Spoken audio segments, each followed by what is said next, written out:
Bonjour à tous, très heureux de vous retrouver sur CCTV Châlons. Aujourd'hui, nous sommes à l'espace Becquerel. À l'espace Becquerel pour vous parler de coworking. Grand nom, qu'est-ce que c'est? Vous allez voir quelque chose d'extraordinaire. Alan, tu es avec moi.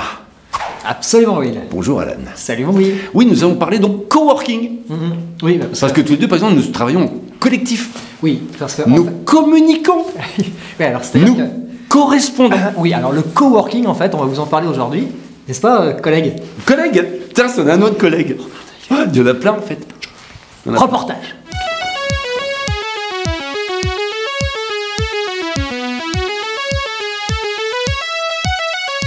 Martine Thibert, bonjour. Bonjour William. Donc, je rappelle que vous êtes présidente de cette association de coworking, mais le coworking, c'est quoi exactement? Alors, le coworking, comme son nom l'indique, est un espace de travail partagé. Travail partagé, alors c'est-à-dire? Alors, c'est-à-dire que c'est un endroit qu'on a voulu mettre à disposition des télétravailleurs, des porteurs de projets, de toute personne qui a besoin d'un endroit pour se poser, travailler, mais aussi pour rencontrer du monde, pour pouvoir débattre, échanger de l'expérience, échanger des connaissances, enfin voilà quoi, et tout ça dans la bonne humeur et dans la convivialité. Tout à fait, donc un espace pour par exemple les jeunes entrepreneurs qui n'ont pas de locaux éventuellement, qui veulent lancer un projet, rencontrer du monde en même temps, tout se passera ici. Voilà, tout se passera ici. Quelqu'un qui a des idées, qui a envie de lancer un projet, mais qui n'a pas forcément d'endroit pour se poser ou qui n'a pas forcément les moyens pour louer un espace. Voilà, cet espace est dédié entre autres à ces personnes-là, mais pas que. Ça peut être aussi des travailleurs qui sont de passage à Châlons et qui ont besoin d'un endroit pour se poser. Donc connexion Wi-Fi aussi, les personnes peuvent venir avec leur portable, leur ordinateur, tout est prêt. Voilà, la personne vient avec son ordinateur, peut bénéficier de la connexion Wi-Fi et comme vous avez pu le constater, on a aussi du matériel numérique et interactif à disposition, donc tout ce qu'il faut pour bien travailler avec les outils modernes. Alors je crois que l'on fête les 10 ans du coworking, il faut le savoir, 10 ans. Vous, l'idée ici à Châlons est venue comment? Il y avait une demande ou c'est vraiment c'est venu comme ça entre vous?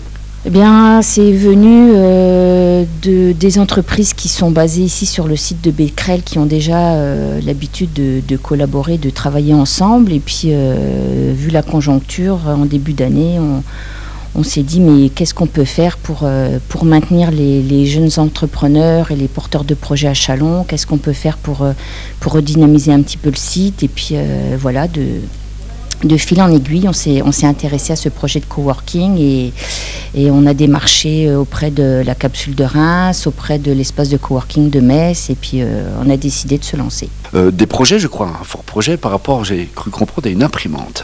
Expliquez-nous. Eh bien, les projets, c'est un programme de formation destiné aux futurs coworkers avec comme objectif une technique innovante et participative. Et puis, le gros projet qui est mis en route dans les tout prochains jours, c'est un espace 3D géré en partenariat avec les élèves de l'école de l'ENSAM et la chambre de commerce. Donc voilà, on espère beaucoup aussi dans cet espace pour se faire connaître et puis apporter un plus aux futurs porteurs de projets. Oui, bien sûr. Et puis, gros projet, on a eu l'occasion de venir il y a quelques jours rencontrer justement les étudiants qui tenaient ce projet dans leurs mains. Martine, un grand merci. On va se tourner vers Alan. Je crois qu'il y a des explications complémentaires à nous apporter. Alan. Absolument, William. Moi, je suis à côté de David Collot. David, bonjour. Bonjour.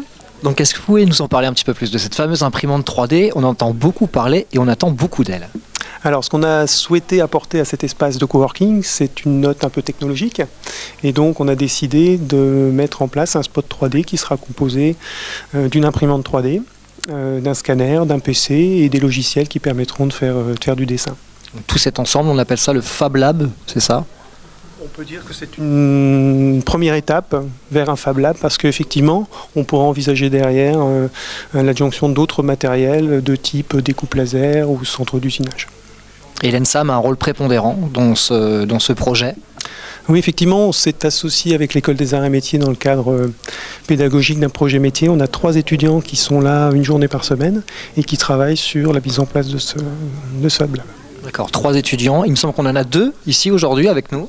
Oui, d'ailleurs, il y a 2 étudiantes et un étudiant. Et Samuel. Cassandre et Samuel. Eh bien, avec William, je pense, je ne sais pas ce que tu en penses, mais on va y aller, on va aller les voir. Ok, merci Alan. Très intéressant, mais justement, ce sujet, le pôle activité d'imprimante 3D, je crois, c'est comme ça qu'on va dire. Là, je me retrouve au milieu de 3 étudiants, avec 2 étudiantes. Alors, petite parenthèse, on va faire un vœu aujourd'hui, parce que je me retrouve au milieu de 2 Cassandre, hein, c'est ça? Exactement.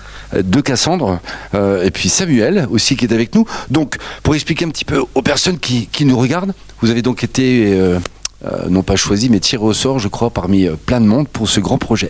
C'est ça. En fait, ce projet s'inscrit dans un projet métier qui est dans le semestre dans lequel nous sommes à l'école. Et en fait, comme c'était un projet très intéressant, il y avait 8 candidats pour seulement 3 places. Et du coup, on a été réduit à faire un tirage au sort pour savoir qui allait pouvoir participer à ce projet. Et on a eu la chance d'être tous les 3 tirés. J'imagine que c'est quelque chose qui vous tenait à cœur.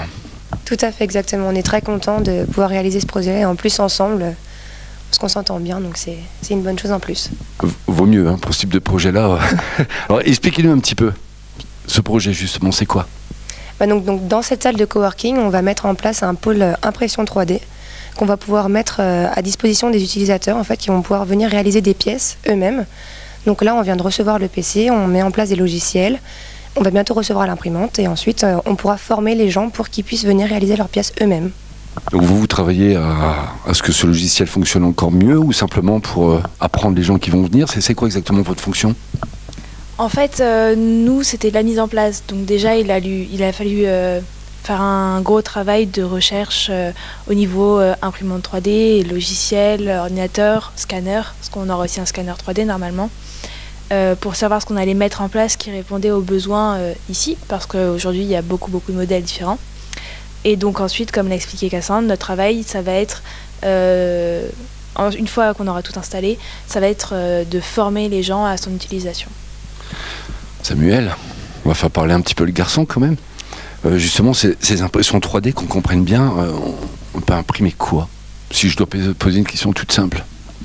Je dirais qu'on peut imprimer tout type de pièce qui va être en volume à partir du moment où on a une maquette ou qu'on a un objet, un objet virtuel ou un objet réel. Pour l'objet réel, il faudra passer via le scanner, mais je dirais que toute pièce en volume pourra être imprimée. Pièces d'échecs, par exemple, on peut faire... Tout ce qui va être figurines, pièces d'échecs, des petites pièces, des vis, des écrous. Certes, là, ça serait un pôle d'impression 3D plastique, donc les résistances mécaniques du matériau ne seront pas les mêmes, mais on peut imprimer tout type de pièces et réaliser des prototypes. On se dirige là vers un futur exceptionnel, là, parce que là, vous êtes à l'aube de quelque chose de très grand, j'imagine, non? C'est sûr que c'est très intéressant, surtout qu'il y a quand même une finalité qui nous intéresse plus particulièrement, avec le projet de se rapprocher de l'association Enable et de pouvoir aider à fabriquer des mains pour, par exemple, des enfants. Et donc ça, en plus, pour nous, c'est un aboutissement qui est très important. Et vous-même, vous allez travailler sur ce projet? Voilà, on espère avoir le temps de pouvoir concrétiser ce projet. C'est bien parti, mais on espère qu'on aura le temps.